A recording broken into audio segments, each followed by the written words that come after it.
안녕하세요. 저는 마흔이 된 가정주부입니다. 인생을 살다 보면 참 이상한 인연이 있다는 걸 요즘 따라 더 자주 느끼게 됩니다. 가족도 아닌데 가족처럼 곁에 남아주는 사람, 만날 이유가 없는데도 어느 순간 삶의 가장 중요한 자리에 다시 등장하는 사람 말이죠. 저는 그런 뜻밖의 인연 덕분에 어려웠던 시절을 버텼고 또 앞으로 나아갈 힘을 얻었습니다. 오늘 저는 제 인생의 가장 어두웠던 시기를 지나오게 해준 하나의 등불 같은 존재였던 사람, 저에게 가족보다도 더 깊은 자리를 차지한 어느 한 사람에 대한 이야기를 해보려고 합니다. 저는 부모님, 그리고 4살 터울의 남동생과 함께 서울 변두리의 작은 주택가에 살았습니다. 제가 7살쯤 되었을 때였습니다. 집안일만 하시던 엄마가 드디어 일을 시작하셨어요. 저나 동생이 커가면서 들어가는 돈이 많아졌고 아빠 혼자 벌어서는 빠듯하다 싶었던 모양입니다. 어느 날 저녁 엄마가 식탁에 저를 앉혀놓고 조심스레 말을 꺼냈습니다. 지영아, 내일부터는 몇 달만 시골 할머니네 가서 지내야 할 것 같은데 괜찮겠어? 응? 왜? 갑자기? 엄마랑 아빠가 낮엔 다 일하잖아. 너나 지훈이를 봐줄 사람이 없어서 학교 들어가기 전까지만 할머니 집에서 지내자. 엄마 없어도 우리 지영이 잘할 수 있지? 누나니까. 엄마는 최대한 태연하게 말했지만 어린 마음에도 엄마가 미안한가 보다 하는 느낌이 들었습니다. 그래서 저는 엄마에게 괜히 더 씩씩한 척 고개를 끄덕이며 잘할 수 있다고 걱정 말라고 했습니다. 그렇게 해서 저는 남동생과 함께 시골 할머니 댁으로 가게 됐어요. 서울과 달리 심심했던 시골에서 제 유일한 낙은 읍내에 있는 시장에 가는 일이었습니다. 특히 시장에 가면 할머니의 오랜 친구분들이 저희 남매를 다들 예뻐해 주셨어요.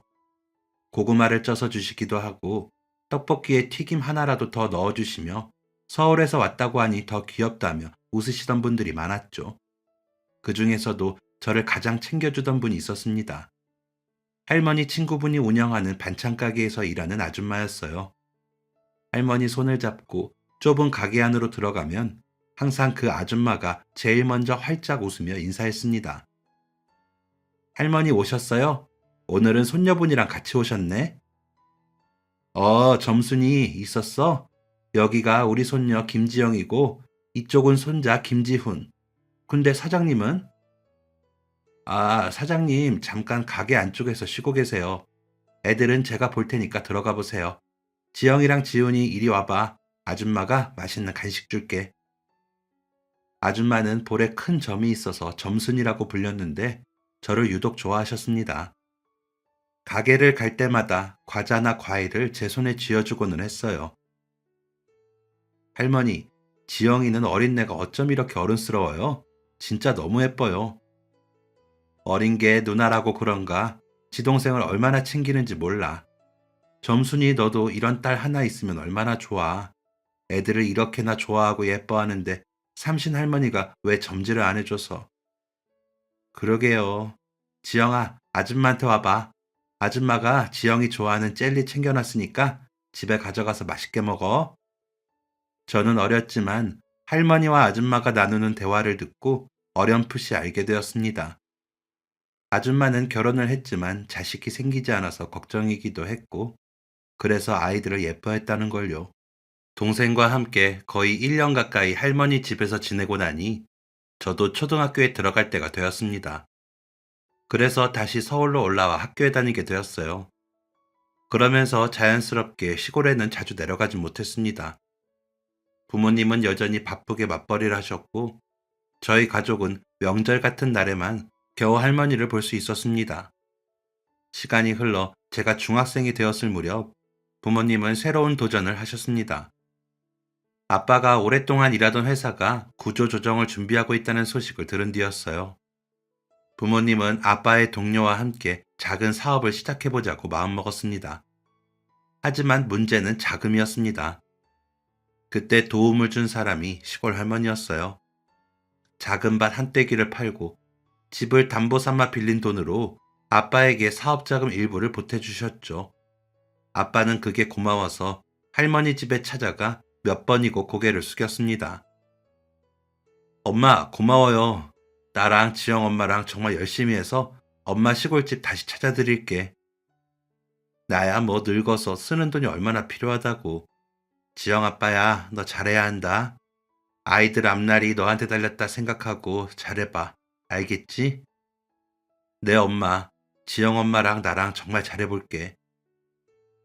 그렇게 부모님이 모아온 저축, 할머니가 마련해주신 돈을 더해 사업을 준비했습니다. 하지만 희망은 오래가지 못했어요. 어느 날 사업을 함께 하기로 했던 동업자가 투자금 대부분을 들고 잠적해버린 겁니다. 집안은 순식간에 절망에 빠졌어요. 믿었던 사람에게 뒤통수를 맞았다는 충격, 할머니의 전 재산이나 다름없는 돈까지 들어갔다는 부담, 그리고 자잘한 은행 대출까지 모든 게 혼란스러운 상황이었습니다. 제일 충격을 받은 건 부모님이었죠. 엄마와 아빠는 자신들에게 사기를 친 그 동업자를 꼭 찾아내겠다는 마음 하나로 주변 인맥을 총동원하고 밤낮 없이 수소문을 시작했습니다. 그러던 어느 늦은 밤이었습니다.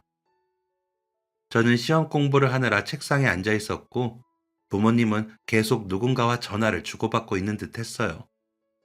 그리고 얼마 지나지 않아 엄마가 제 방문을 열고 들어오며 말했습니다. 지영아, 엄마랑 아빠 지금 어디 가야 하거든? 내일 저녁 전에 돌아올 테니까 동생 아침 챙겨서 학교 보내. 알겠지? 알았어. 근데 어디 가는 거야? 그 사기꾼 찾았대. 그래서 지금 아빠랑 가보려고. 정말? 그럼 우리 돈 다시 찾을 수 있는 거야? 가봐야 알겠지. 아무튼 갔다 올게. 동생 잘 챙겨. 오랜 수소문 끝에 돈을 들고 튀어버린 동업자의 행방에 대한 소식을 들은 부모님은 고민할 틈도 없이 곧바로 차에 올랐습니다.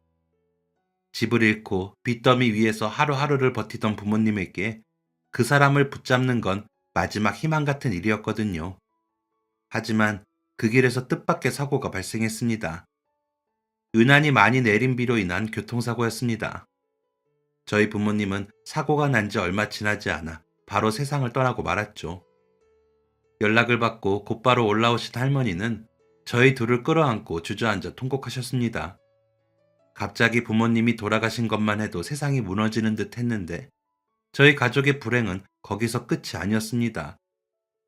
사고 조사 결과 운전자였던 아빠의 과실이 더 크다는 판단이 내려진 거죠.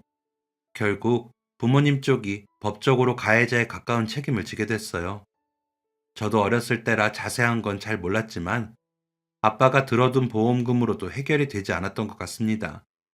그래서 결국에는 할머니께서 남은 집마저 팔아야 했고, 그래도 모자란 돈은 몇몇 친척들에게 도움을 청해 돈을 빌려야 했어요. 엄마 아빠의 죽음은 저희 남매에게는 그야말로 세상이 산산조각나는 사건이었습니다. 이후의 삶도 걱정이었어요. 장례식을 마친 뒤 저와 동생은 할머니를 따라 시골로 내려갔습니다. 할머니도 예전보다 몸이 성치 않으셨고 사고로 인해 집도 팔고 여기저기 돈도 빌린 탓에 넉넉한 생활은 꿈도 꾸기 어려웠습니다. 하루하루 형편이 더 빠듯해졌죠. 그래도 할머니는 저희 남매를 책임지겠다며 마을 공동 작업이나 품앗이가 있다 하면 꼭 나가셨고 저희 앞으로 나오는 정부 보조금도 혹시 모를 때를 위해서라며 아끼고 또 아껴 쓰셨습니다. 그 무렵 저는 읍내 중학교로 전학해 다니고 있었어요. 그러던 어느 날이었습니다. 할머니의 생신을 앞두고 좋아하시는 홍시 몇 개라도 사드리고 싶어서 안 쓰고 모아둔 용돈을 주머니에 넣고 시장에 들렀습니다. 시장 초입은 늘 그렇듯 부산했어요. 장바구니 끄는 소리, 상인들 호객하는 소리, 갓 지어진 전부 치는 냄새. 그 사이에서 저는 홍시를 파는 과일 가게를 찾으려고 둘러보고 있었죠. 그때였습니다. 사람들 사이로 작은 여자아이 하나가 혼자 바닥에 쪼그리고 앉아 장난감을 가지고 노는 모습이 눈에 들어왔습니다. 주변에 보호자라고 할 만한 어른이 안 보였어요. 어린아이가 시장 입구 쪽에서 혼자 있는 게 걱정돼서 저는 가방을 맨 채 조금 떨어진 곳에서 잠시 지켜보기만 했습니다. 그러다 아이가 가지고 놀던 고무공 같은 걸 놓쳤는지 공이 떼구르르 굴러 도로 쪽으로 넘어가자 아이가 그대로 그걸 따라 달려갔습니다. 순간 저도 모르게 숨이 턱 막혔어요. 반대편에서는 채소를 실은 작은 트럭이 들어오고 있었거든요. 아이는 트럭이 오고 있다는 것도 느끼지 못한 것 같았습니다. 그래서 저는 거의 반사적으로 가방을 내던지고 뛰기 시작했습니다. 전력으로 달려가 아이의 팔을 끌어안아 도로 쪽에서 몸을 돌렸고, 바로 그 순간 트럭이 급정거하면서 땅바닥을 긁는 소리와 함께 코앞에서 멈춰섰습니다. 다행히 속도가 빠르지 않아서 사고로 이어지진 않았지만, 제가 넘어지면서 무릎이 바닥에 긁혀 피가 조금 나기 시작했어요. 그래도 저는 그보다 더 놀란 아이를 먼저 바라봤습니다. 너 괜찮아? 어디 다친 데 없어? 네, 언니. 나는 안 다쳤는데 언니 무릎에 피가... 괜찮아. 별거 아니야. 근데 너 이름이 뭐야? 엄마는? 엄마 어디 계셔? 그게... 아이는 놀랐는지 버벅대고 있었는데 저 멀리서 누군가 아이의 이름을 부르며 달려왔습니다. 민주야! 이민주! 엄마! 이민주, 너 엄마가 밖에 나가면 말하고 나가라고 했지? 엄마가 얼마나 놀랐는 줄 알아? 어? 아이를 혼내고는 있지만 그 목소리에는 걱정이 묻어났습니다. 아이와 그 엄마를 보자 저도 돌아가신 엄마가 떠올라서 조금 울컥했어요. 그런데 꼬마 아이를 다그치는 그 얼굴이 익숙했습니다. 그러다 얼굴에 있는 점을 보자마자 저는 그 사람이 누군지 떠올라 반갑게 말했습니다. 혹시 점순이 아줌마? 아줌마 맞죠? 아줌마가 이 꼬마 엄마였어요? 세상에, 너 지영이 아니니? 언제 이렇게 컸어? 근데 너랑 우리 민주가 어떻게 같이 있는 거야? 그때 점순이 아줌마의 딸인 민주가 나서서 자신이 사고 나려고 했던 걸 제가 구해줬다며 말했고, 아줌마는 고맙다면서 저를 반찬가게로 데리고 갔습니다. 지영아, 들어와, 들어와. 이 가게 기억나지? 당연하죠. 근데 사장 할머니는 안 보이시네요? 몇 년 전에 할머니가 반찬가게 그만하신다고 해서 아줌마가 그대로 인수했어. 그럼 이제 아줌마가 사장님인 거예요? 그럼 아줌마가 사장님이지. 지영아, 너희 부모님 돌아가신 건 우리 지영이가 많이 힘들었겠네. 점순이 아줌마는 저희 가족의 사정도 소문으로 듣고 알고 있었어요. 엄마처럼 따뜻하게 걱정해주는 목소리를 듣는 게 오랜만이라 눈물이 날 것 같았지만 꾹 참고 아줌마에게 밝은 목소리로 물었습니다. 아줌마, 민주가 아줌마랑 진짜 많이 닮은 것 같아요. 그런가? 다들 우리 남편을 더 닮았다고 하던데. 웃을 때는 아줌마 판박인걸요. 그래, 맞아. 다른 건 몰라도 웃을 때는 내 얼굴이 보이더라. 그게 참 신기해. 아이는 포기하고 살았는데 30 중반에 덜컥 애가 생겼지 뭐야. 늦게 생긴 애라서 그런가 더 귀하고 예뻐. 딸 민주를 바라보는 점순이 아줌마의 눈에는 사랑이 가득했습니다.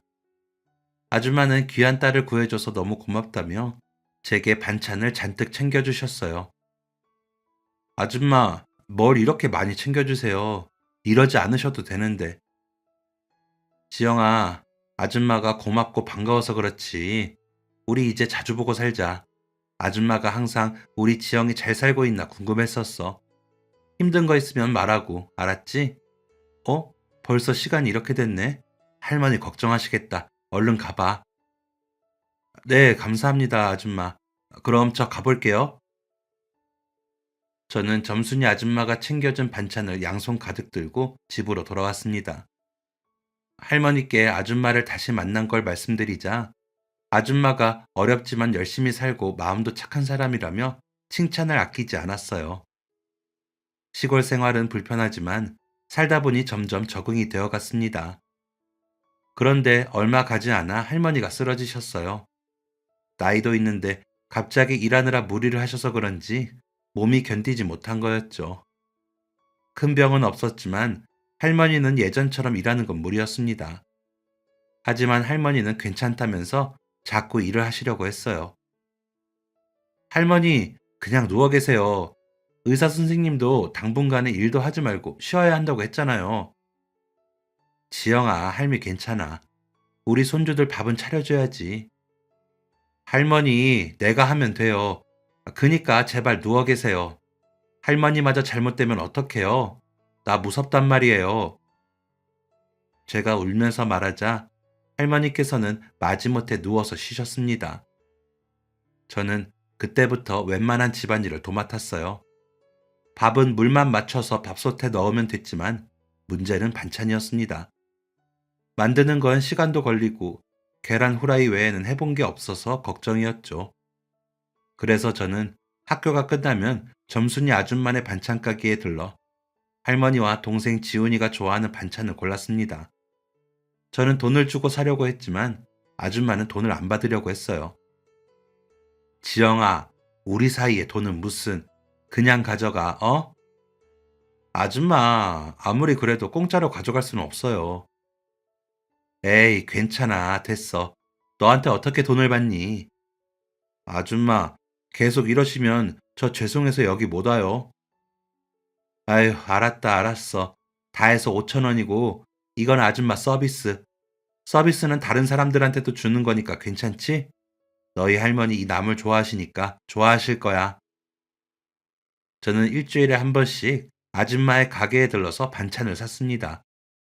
아줌마는 제가 가기도 전에 자주 사는 반찬은 미리 챙겨주셨다가 손에 들려주시곤 했는데 그 양이 정말 많았어요. 나중에 알고 보니 아줌마가 저한테 돈을 받는 대신 특별히 양을 많이 담아둔 거였더라고요. 지영이 왔어? 거기 반찬 담아뒀으니까 가져가라. 오늘은 네가 좋아하는 멸치볶음이 더 맛있게 됐더라. 아줌마, 감사합니다. 근데 저한테만 이렇게 많이 주셔도 되는 거예요? 정량보다 훨씬 더 넣어주시는 거 저도 알아요. 어? 아, 지영아, 단골 특별 서비스니까 그냥 가져가, 응? 아줌마도 어렵게 장사하시는 건데 왜 저한테만 이렇게 잘해주시는 거예요? 지영아, 너 보면 꼭 어릴 때 내가 생각나서 그래. 나도 너만 할 때 부모님 잃고 친척집 전전하면서 힘들게 자랐거든. 엄마 아빠 없는 게 얼마나 서럽고 외로운지 아줌마도 잘 알아. 점순이 아줌마가 제게 잘해줬던 이유는 우리 둘이 비슷한 상처를 가지고 있기 때문이었습니다. 갑자기 부모님이 돌아가시고 할머니에게 맡겨진 저희 남매를 보고 아줌마는 자신의 어린 시절이 겹쳐 보였던 거죠. 아줌마는 계속 말을 이어갔습니다. 어릴 때 아줌마는 서럽게 컸거든. 친척들 눈치 보면서 그때 누가 손 한번 잡아줬으면 했을 때가 많았어. 지영아, 정 불편하면 너도 나중에 형편 괜찮아졌을 때 다른 사람을 도와주면 돼. 아줌마가 어른으로서 다른 건 해줄 게 없고 반찬은 얼마든지 줄 수 있으니까 걱정하지 말고. 알겠지? 네, 아줌마, 감사합니다. 대신 저도 제 나름대로 아줌마 도와드릴 거니까 그건 거절하지 말아주세요. 가볼게요. 아줌마에게 고마웠던 저는 시간이 날 때면 가게에 나가 포장 같은 잔업을 돕거나 간단한 청소를 하기도 했습니다. 그것도 아니면 아줌마의 어린 딸인 민주를 돌보면서 고마움을 조금씩이라도 갚았어요. 그리고 가게에서 지내면서 아줌마가 음식 만드는 것도 어깨 넘어 배웠습니다. 그렇게 4년이라는 시간이 흘렀습니다. 저도 20살을 앞두고 있어서 진로를 고민하고 있었어요. 어려운 제 사정을 알고 있던 선생님은 제가 졸업하면 바로 일할 수 있도록 몇 군데의 이력서를 쓰게 도와주셨습니다. 그런데 그때 한번 쓰러진 뒤로 계속해서 건강이 안 좋아지셨던 할머니께서 돌아가시고 말았습니다. 저는 그때 하늘이 무너지는 것처럼 아팠습니다. 할머니가 있다는 것만으로도 제게는 큰 의지가 되었는데 이제 저희 남매에게 그늘이 되어줄 어른은 아무도 없었습니다. 하지만 정신을 똑바로 차려야 했어요. 동생은 학생이었기에 제가 돌봐야 했습니다. 저는 얼른 돈을 벌어야 한다는 생각뿐이었어요. 그러려면 시골이 아닌 서울로 올라가야 했습니다. 하지만 역시나 돈이 또 발목을 잡더라고요. 할머니가 돌아가시면서 남겨준 건 얼마 되지 않았고 서울에 있는 방 한 칸 월세 보증금을 내기에도 모자랐습니다. 앞으로 어떻게 살아야 하나 걱정하고 있는 와중에 누군가 저희 집을 찾아왔습니다. 점순이 아줌마였어요. 지영아, 안에 있니? 아줌마 들어갈게. 아줌마 오셨어요? 지영아, 할머니 보내드리고 힘들지? 아줌마가 반찬 몇 개 해왔어. 이럴수록 네가 잘 먹고 힘을 내야 해. 아줌마, 저 무서워요. 동생도 어리고 돈은 없고 이제 어떻게 살아요? 아줌마는 그날 저를 안아주며 아무 말 없이 등을 토닥여 주었습니다. 속을 털어놓을 사람이 없어 답답했던 저는 제가 하고 있는 걱정을 아줌마에게 다 털어놨어요. 그런데 다음 날 아줌마는 한 번 더 저를 찾아와서는 돈 봉투를 내밀었습니다. 아줌마, 이게 뭐예요? 돈이잖아요. 저한테 이걸 왜? 혹시 어제 제가 했던 말 때문에 그러세요? 저 뭐 바라고 한 말 아니에요. 지영아, 이거 받아라. 얼마 되진 않아도. 너 서울 갈 생각이라며? 네가 가지고 있는 거랑 합치면 작은 원룸, 월세 보증금은 마련할 수 있을 거야. 솔직히 거절해야 될 돈이라는 건 알고 있었지만 그때는 재고 따질 형편이 되지 못했습니다. 그래서 아줌마에게 서울 가면 바로 일을 해서 돈을 갚겠다고 약속하고 그 돈을 받았습니다. 게다가 다행히 학교 추천으로 썼던 이력서 중 하나가 합격되어 저는 빨리 일을 구할 수 있었어요. 그래서 바로 동생을 데리고 서울에 올라간 뒤 공장에 들어가서 열심히 일했습니다. 그때까지도 저는 점순이 아줌마와는 1년에 두어 번 통화를 하면서 계속 인연을 이어가고 있었습니다. 동생 학비와 두 가족 생활비까지 충당하면서 아줌마에게 갚을 돈까지 마련하는 게 쉽지는 않았어요. 하지만 자는 시간을 줄여가면서 3년 정도 일을 했더니 마침내 아줌마가 빌려준 돈을 갚을 수 있게 되었죠. 그래서 쉬는 날 시골에 내려가 곧장 아줌마의 반찬 가게로 향했어요. 그런데 거기엔 아줌마가 아닌 다른 사람이 있었습니다. 저기 실례합니다. 여기 사장님 안 계시나요? 사장? 내가 사장인데 누구세요? 네? 아니, 그 볼에 점 있는 사장님이 하시던 가게였는데. 아, 그 여자 사장님? 몇 달 전에 급하게 가게를 팔았어요. 네? 점순이 아줌마가 가게를 팔아요? 저는 그런 얘기 못 들었는데. 사장님, 혹시 아줌마가 어디로 갔는지 아실까요? 연락처라도요. 에이, 내가 그것까지는 모르지. 가게를 팔았다는 건 듣지 못했던 일이라 당황스러웠습니다. 점순이 아줌마가 어디로 갔는지 찾아야 했던 저는 시장 안에 있던 다른 상인들에게도 물어봤어요. 하지만 다른 분들도 자세한 사정까지는 모르고 있었죠. 다만 아줌마의 남편이 쓰러져서 심각한 상황이라 병원에 갔다는 것만 들었다고 했죠. 결국 저는 다시 서울로 올라올 수밖에 없었어요. 게다가 얼마 뒤 핸드폰까지 잃어버리게 되면서 점순이 아줌마와의 연락은 끊겨버렸고 미안함과 고마움만 가지고 살게 되었죠. 대신 아줌마가 제게 했던 말처럼 나중에 형편이 되면 어려운 사람에게 점순이 아줌마처럼 똑같이 대해주겠다고 다짐했습니다. 그게 아줌마에게 받는 은혜를 갚는 길이라는 생각이 들었기 때문이었습니다. 이후 동생 뒷바라지를 하면서 시간은 흘렀습니다. 동생 지훈이는 공부도 꽤 잘했고 좋은 대학에 들어갔습니다. 일하는 건 힘들었지만 그런 동생을 보면 뿌듯했어요. 그리고 동생이 군대에 가면서는 조금 더 숨통이 트였습니다. 그리고 몇 년 뒤 다시 동생이 제대했을 때는 방 한 칸짜리 월세에서 두 칸짜리로 이사를 갈 수 있었어요. 지훈아, 여기가 네 방이야. 너 이제 여기서 공부하면 되는 거야. 누나, 그동안 수고했어. 이제 나도 제대했으니까 누나 도울게. 아르바이트랑 과외하면 내 용돈은 충분히 벌 수 있어.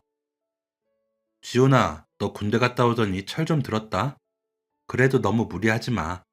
오늘 뭐 먹고 싶은 거 있어? 제대했으니까 맛있는 거 먹으러 가자. 아, 그게 누나, 오늘은 나 선약이 있어서 군대에서 친하게 지냈던 선임이 있는데 제대하면 밥 산다고 했거든. 오늘은 그 선임이랑 먹을게. 예전에 동생이 휴가를 나올 때면 가끔 말했던 선임이 한 명 있었습니다. 동생이 군 생활에 적응할 수 있도록 많이 도와줬다고 했던 게 떠올랐죠. 그날 동생은 잔뜩 취해서 심지어 선임이라는 사람의 등에 업혀서 들어왔습니다. 저는 놀라기도 했고 창피하기도 해서 동생의 등을 때리며 말했어요. 세상에, 야, 김지훈, 정신 차려봐. 이게 대체 무슨... 죄송합니다. 오랜만에 지훈이 만난 게 반가워서 제가 너무 많이 먹였나 봅니다. 아니에요. 주량도 모르고 마시는 동생이 잘못한 거죠. 지훈이 때문에 고생이시네요. 죄송합니다. 이쪽으로 옮겨주세요. 군대 선임에게 너무 미안했던 저는 그에게 물 한 잔을 내어주며 말했습니다. 다시 한번 정말 죄송해요. 지훈이한테 말씀 많이 들었어요. 차선호 씨 맞으시죠? 군대에서 제 동생한테 잘해주셔서 감사해요. 아, 네, 맞습니다. 지훈이가 동생처럼 잘 따라서 그랬죠. 아무튼 저는 이만 가보겠습니다. 동생의 군대 선임이라는 그 남자와는 그게 마지막 만남일 줄 알았습니다. 하지만 저희 둘의 인연은 그게 끝이 아니었어요. 어느 날 동생이 저한테 말했습니다. 누나 지금 만나는 사람 없지? 누나 소개팅 안 해볼래? 소개팅? 일하기도 바쁜데 소개팅은 무슨... 누나 진짜 좋은 사람이라서 그래. 내가 말했던 선호 형 생각나지? 선호 형? 그게 누구였더라? 아, 그 군대 선임 있잖아. 나 형한테 업혀서 들어왔던 날 말이야. 형이 누나한테 반했나 봐. 자꾸 소개시켜달래. 선호 형 진짜 괜찮은 사람이니까 한번 만나보기라도 해봐라, 응? 동생이 하도 졸라대는 통에 저는 그를 만나보기로 했습니다. 가볍게 밥 한 끼나 하고 오자는 마음으로 나갔지만 막상 만나보니 동생 말처럼 정말 괜찮은 사람이었습니다. 지영 씨, 오늘 이렇게 나와주셔서 감사합니다. 군대에 있을 때부터 지훈이한테 누나 이야기는 자주 들었었어요. 지훈이가 누나를 진짜 존경하고 있더라고요. 네? 존경이요? 그런 말은 처음 듣는데. 아닙니다. 쑥스러워서 티를 못 냈던 거겠죠. 어릴 때부터 누나가 부모님 대신 키워준 거나 다름없다고 꼭 행복했으면 좋겠다 하더라고요. 아마 그때부터 지영 씨가 어떤 사람인지 궁금했던 것 같습니다. 근데 지훈이 취했던 날 실제로 보고 났더니 꼭 한번 만나고 싶어지더라고요.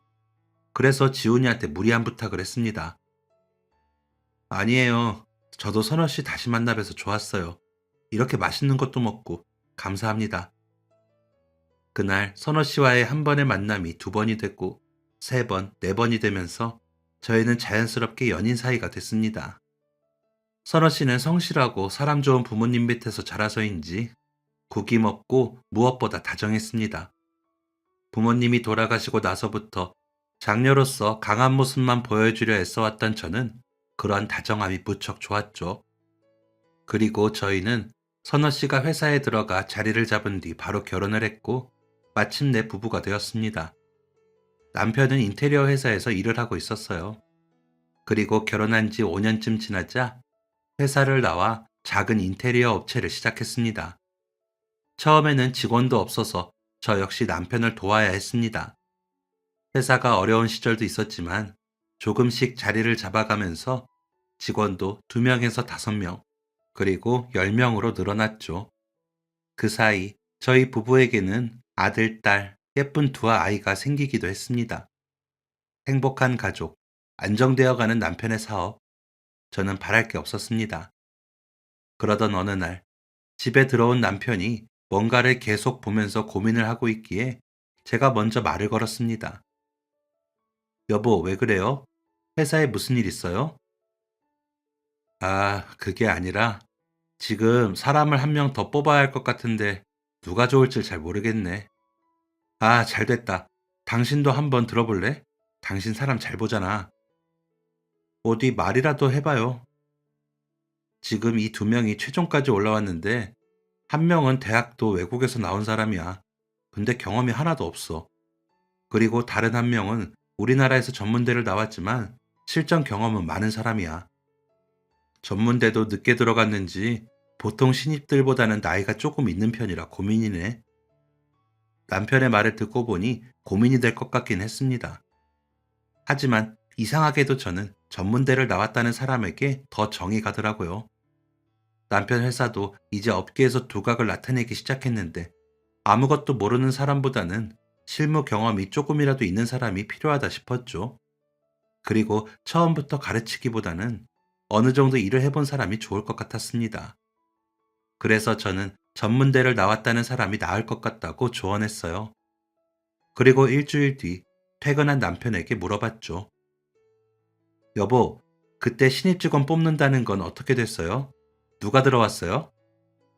아, 그거 당신 조언대로 실무 경험 있는 사람 뽑았어. 정말요? 어때요? 사람 괜찮아요? 역시 당신 말 듣기를 잘했다니까. 집안 사정 때문에 인테리어 회사 들어가서 말단부터 시작했다나 봐. 그러다가 대학도 늦게 간 거고. 근데 경험이 많아서인지 가르칠 것도 별로 없어. 얼마나 일을 야무지게 잘하는지 몰라. 사람을 잘 뽑았다고 말하는 남편의 말에 저는 다행이다 싶었습니다. 그리고 얼마 뒤 남편은 한 중소기업의 인테리어 입사를 준비하게 되었습니다. 남편 회사는 경쟁 회사들보다 잘 알려지진 않았지만 이 일을 따내며 지금보다 성장할 기회가 되는 거라 준비하는 동안 그야말로 회사에 사활을 걸었어요. 직원들도 한마음 한뜻이었죠. 야근도 자주 하고 주말도 건너뛰었습니다. 그리고 마침내 모두의 노력이 결실을 맺었습니다. 여보, 오늘 직원들이랑 회식하느라 늦을 거야. 그래요. 그동안 다들 고생 많이 했으니까 오늘은 비싸고 좋은 걸로 대접해줘요. 직원들 없었으면 이렇게 좋은 계약 따낼 수 있었겠어요? 응, 당신 말이 맞아. 내가 우리 직원들한테 고마운 게 많아. 아무튼 나 다녀올 테니까 나 기다리지 말고 먼저 자. 그날 남편은 직원들과 거하게 축하 회식을 했습니다. 저도 집에서 애들 밥 챙겨주고 대충 정리하고 쉬고 있는데 남편에게서 전화가 왔어요. 남편은 취하긴 했어도 오랜만에 마음 편히 마셔서 그런지 기분 좋은 목소리였습니다. 여보, 나야. 당신 아직 안 자고 있었어? 네, 근데 당신 언제쯤 올 거예요? 많이 늦어요? 1차 지금 막 끝났어. 이제 2차 가려고 하는데 우리 집에 가도 될까? 아니, 직원들이 꼭 한번 가보고 싶다고 하는데. 집으로요? 아니, 지금 준비된 것도 별로 없는데 얼마나 걸리는데요? 1차 끝나고 갈 사람들은 다 가고 나 포함해서 4명밖에 안 돼. 그냥 간단히 안주만 몇 개 준비하면 될 것 같은데 술은 내가 사서 들어갈게. 지금 출발하면 40분 정도 걸릴 거야. 갑자기 직원들과 집으로 온다는 남편의 말에 솔직히 당황스러웠지만 같이 애써준 직원들에게 고맙기도 해서 이왕 오는 거 대접을 잘해주고 싶었습니다. 전화를 끊고 저는 부엌에 가서 냉장고를 열었습니다. 다행히 장을 본지 얼마 되지 않아서 재료가 좀 있더라고요. 마른 안주와 고기도 굽고 과일도 미리 다 잘라뒀습니다. 뚝딱 준비한 안주들로 안주상을 차리고 저는 남편과 회사 직원들을 기다리고 있었어요. 얼마 가지 않아 초인종이 울렸습니다. 남편과 직원들이 도착해서 문 밖에 서 있더라고요. 저는 문을 활짝 열고 손님들을 반겼습니다. 직원들은 늦은 시간 갑자기 찾아온 것에 대해 미안해 하더라고요. 하지만 저는 정말 괜찮았습니다. 미안하기는 다들 얼른 들어와요. 남편한테 갑자기 전해들어서 많이 준비는 못했어요. 혹시 모자라면 말해요. 내가 다른 요리도 사오거나 시켜줄게요. 여보, 직원들이 그냥 빈손으로 오기는 싫다고 과일도 준비했어. 이거 직원들이 다 같이 산 거야. 아유, 뭐 이런 걸 다 사왔어요. 고마워요. 거실에 앉아서 얼른 들어요. 나는 부엌에서 먹을 것 좀 더 가져올게요. 저는 그렇게 말하고 부엌으로 들어가서 음식을 좀 더 준비해서 가지고 나갔습니다. 그리고 남편에게 직원들을 소개받았어요. 그 중에는 예전부터 일해서 낯이 익은 얼굴도 있었고 처음 보는 사람도 있었습니다. 여보, 근데 이쪽은 누구예요? 나는 처음 보는 얼굴인 것 같은데. 아, 참. 당신, 내가 전에 말했던 신입 직원 기억나? 우리 회사 막내. 아, 그 일 잘한다고 했던? 그래, 그래. 여기가 바로 그 막내 직원이야. 이번 입사를 준비할 때 우리 막내가 얼마나 큰 도움이 됐나 몰라. 아직 어린데 감각도 있고 실력도 좋고 똑부러지고 앞으로 우리 회사에서도 기대가 커. 당신도 인사해. 이쪽은 이민주 씨. 그리고 여기는 우리 와이프. 남편은 막내 지원 덕에 이번에도 거래처를 잘 뚫을 수 있었던 것 같다면서 입이 닳도록 칭찬했습니다. 저는 앞으로도 남편을 도와 회사 잘 부탁한다며 인사를 먼저 건넸어요. 그런데 그 여자 직원이 저를 빤히 쳐다봤습니다. 왜 그렇게 쳐다보나? 혹시 내 얼굴에 뭐가 묻은 건가 싶어서 음식을 더 챙겨오겠다 말하고는 자리에서 일어나 부엌으로 갔습니다. 그런데 그 막내 직원이 제 뒤를 따라 들어오더니 말을 걸어왔습니다. 저기 사모님, 왜요? 뭐 마실 거 모자라요? 아, 그게 아니라요. 혹시 점순이 아줌마라고 기억하세요? 저는 너무 놀랐습니다. 그 막내 직원의 입에서 나올 거라고는 생각지도 못했던 이름이었기 때문입니다. 점순이 아줌마를 어떻게 알아요? 그럼 사모님이 지영 언니? 언니 맞죠?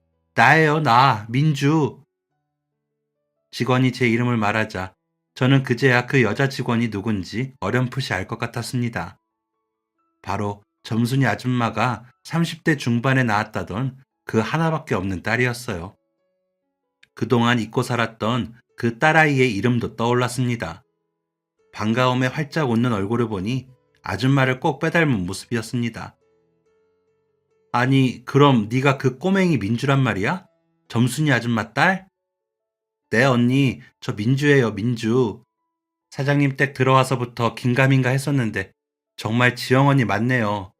언니 서울 가기 전까지 나 공부도 가르쳐주고 우리 엄마도 도와주고 했었는데 언니 정말 반가워요. 거의 20년 만에 재회로 부엌이 소란스러워지자 남편이 들어와서 무슨 일이냐 물었습니다. 저는 민주를 데리고 나가서 우리 사이의 인연에 대해서 이야기를 했어요. 남편을 비롯해서 다른 직원들도 신기해했습니다. 민주는 어린 시절을 비교적 잘 기억하고 있는 듯 했습니다. 우리 엄마가 저를 늦게 낳으셔서 다른 형제 자매가 없었거든요. 그때 만난 지영 언니가 꼭 우리 친언니 같았어요. 제가 좋아해서 잘 따랐거든요. 언니도 기억나죠? 맞아. 지영이 네가 언니 언니 하면서 잘 따라다녔지. 그 꼬맹이 민주가 이렇게 크다니. 근데 민주야, 점순이 아줌마는? 아줌마는 건강하게 잘 계셔? 내가 꼭 아줌마 찾고 싶었는데 못 찾았어. 미안해. 당장이라도 아줌마 찾아가서 인사드려야 하는데 내일 시간 어때? 괜찮니? 마음 같아서는 늦은 밤이고 뭐고 민주를 데리고 아줌마를 보러 가고 싶었습니다. 하지만 점순이 아줌마의 안부를 묻자 민주의 밝았던 얼굴이 순식간에 어두워졌어요. 그게 언니, 엄마가 지금 좀 건강이 안 좋으세요. 얼마 전에 병원에 갔다가 정밀검진 받아보라고 해서 검사 받아봤더니 자궁 쪽에 종양이 발견됐대요.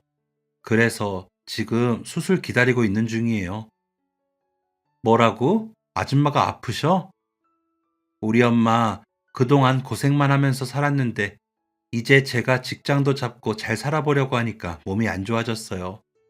수술하면 괜찮아질 거라 말해도 엄마가 많이 놀라신 데다 이제 나이도 있어서 그런지 도통 힘을 못 내요.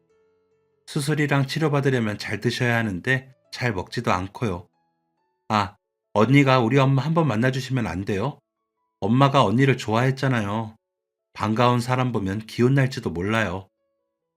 민주야, 당연하지. 오늘은 늦었고 내일 바로 아줌마 찾아뵐 거야. 마침 다음 날은 주말이었습니다. 남편에게 아이들을 맡기고 저는 민주가 알려준 곳으로 찾아갔어요. 주소대로 가보니 아줌마가 살고 있는 집은 허름한 골목 안쪽에 있었고 딱 봐도 집안 살림이 어려워 보였습니다. 그 안으로 들어가자 예전보다 마르고 나이가 든 점순이 아줌마가 저를 반겨주셨어요. 얼굴은 웃고 있었지만 어딘가 힘이 없어 보였습니다. 아줌마, 점순이 아줌마, 저 왔어요. 저 지영이에요. 알아보시겠어요? 지영아, 어서 와라, 어서 와. 이게 몇 년 만이야? 우리 민주한테 이야기 듣고 내가 얼마나 설레었는 줄 알아? 이렇게 잘 자랐다니. 지영아, 잘 자라줘서 고맙다. 고마워. 아줌마, 제가 너무 늦게 찾아와서 죄송해요. 아줌마와 저는 서로를 보자마자 부둥켜 안고 펑펑 울었습니다. 참으려고 해도 터지는 눈물을 막을 순 없었어요. 울면서도 저는 계속 죄송하다고 되뇌었고, 아줌마는 괜찮다며 등을 토닥여 주셨습니다. 마치 어릴 때처럼 말이죠.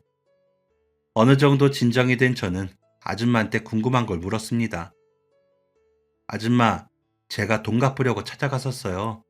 근데 갔더니 아줌마가 어디로 갔는지 정확하게 아는 사람이 없더라고요. 대체 갑자기 무슨 일이 있었던 거예요? 그랬구나. 지영이 네가 찾아왔었구나. 사실 그때는 아줌마도 정신이 하나도 없었어. 네가 서울로 올라가고 몇 년 뒤에 우리 민주 아빠가 교통사고 뺑소니로 크게 다쳤어. 바로 수술해서 생명은 건졌지만 그간 일만 하느라 몸이 많이 상했는지 건강이 급격하게 안 좋아지더라고. 그럼 아저씨 사고 때문에 가족이 다 같이 이사 가신 거예요? 뭐 따지고 보면 그렇지. 그때 남편 몸이 안 좋아져서 제대로 일도 할 수 없게 되고 사고 후유증에 재활도 받아야 해서 큰 병원 왔다 갔다 하느라 아줌마도 장사를 제대로 못했었어. 근데 그러는 와중에 또 민주 아빠가 췌장암까지 걸렸지 뭐야. 안 좋은 일이 계속 덮치니까 암담하더라. 아줌마는 남편의 사고로 안 그래도 집안이 어려워졌는데 그런 상태에서 암 치료까지 해야 하니 결국 반찬 가게를 정리할 수밖에 없었습니다. 그리고 큰 병원이 있는 서울로 올라가 남편 수술과 치료에만 전념했지만 아저씨는 끝내 암으로 세상을 떠나고 말았던 겁니다.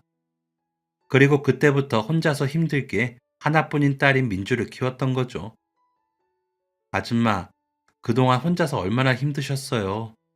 저도 아줌마 심정 조금이나마 이해할 수 있을 것 같아요. 그래도 민주가 참 잘 컸어. 돈 없는 엄마 밑에서 공부도 열심히 하고 대학도 안 가고 바로 돈부터 벌었는데 몇 년 전에는 지 혼자 힘으로 대학까지 졸업했지 뭐야. 얼마나 기특해. 근데 이번에 민주가 들어간 회사가 지영이 네 남편 회사라며? 세상에 무슨 이런 인연이 다 있니? 그러게요. 안 그래도 우리 남편이 민주 칭찬을 얼마나 했는지 몰라요. 아줌마, 딸 하나는 잘 키우셨어요. 그러게 말이다. 번듯한 직장도 들어가서 올해부터는 좀 살만해지나 싶었는데 내가 우리 딸한테 해준 것도 없으면서 이렇게 집만 되고 있구나. 점순이 아줌마는 딸을 바라보면서 무척이나 미안해했고 그런 모습을 바라보는 저 역시도 가슴이 아팠습니다. 그날 아줌마를 보고 집으로 돌아와 남편에게도 막내 직원 어머니인 점순이 아줌마와 제 인연에 대해 털어놨어요. 남편 역시 그 이야기를 듣고 안타까워했습니다. 당신한테는 정말 은인이나 마찬가지인 분이네. 핏줄도 아닌데 그렇게 선뜻 돈 봉투 주는 게 쉬운 일은 아니잖아. 그분이 부자였던 것도 아니고. 맞아요. 점순이 아줌마는 부모님 돌아가시고 기댈 곳 없던 저한테 유일하게 의지가 돼주던 분이었어요. 그런 분이 어렵게 살고 있는 걸 보니까 내 마음이 좋지가 않아요. 그래서 말인데, 여보, 아줌마가 그때 빌려준 돈 이제 갚아드리고 싶어요. 그래, 갚아야지. 근데 어떻게? 아줌마 수술비랑 입원비 같은 거 전부 다 내가 해드리고 싶어요. 그때 빌려준 돈에 이자까지 붙었다고 하면 그 정도는 해야 하지 않을까요? 아줌마 아니었으면 우리 지훈이랑 둘이서 길바닥에서 지내고 있었을지도 몰라요. 점순이 아줌마의 병원비를 해결해주고 싶다는 제 말에 남편도 흔쾌히 좋다고 했습니다. 그리고 저는 회사 출근을 해야 하는 민주 대신 아줌마가 수술받기 위해 병원에 입원했을 때부터 그 곁을 계속 지켰습니다. 아줌마, 이거 내가 만든 전복죽인데요. 좀 드셔보세요. 그리고 민주한테 들었는데 아줌마 음식도 잘 안 드셨다면서요. 아줌마, 이제부터는 제가 옆에서 다 챙겨드릴 테니까 수술 받을 때까지 무조건 잘 드세요. 힘내서 수술 받아야 저도 더 오래 보실 거 아니에요. 민주가 그랬어? 별걸 다 말한다. 그래, 지영아. 네 말대로 먹고 힘내서 수술 잘 받으마. 며칠 후 수술을 받을 때까지 아줌마의 컨디션은 무척 좋았습니다. 그리고 수술도 잘 되었죠. 자궁에 있는 종양은 사라졌지만 나이가 있어서 그런지 아줌마는 수술 후에 기력을 쉽게 찾지 못했습니다. 수술이 잘 됐다고 해도 몇 번의 항암 치료가 남아 있었기에 저는 수술받은 자궁암 환자에게 좋다는 식단으로 밥을 해갔어요. 아줌마 저 왔어요. 식사는 하셨어요? 바쁜데 뭐하러 왔어? 애들도 엄마 손 필요할 나이잖니. 바쁘긴요. 애들도 이제 다 커서 제가 챙겨주는 거 오히려 귀찮아해요. 아줌마, 전에 의사 선생님도 그랬잖아요. 항암까지 잘 받으려면 체력이 좋아야 한다고요.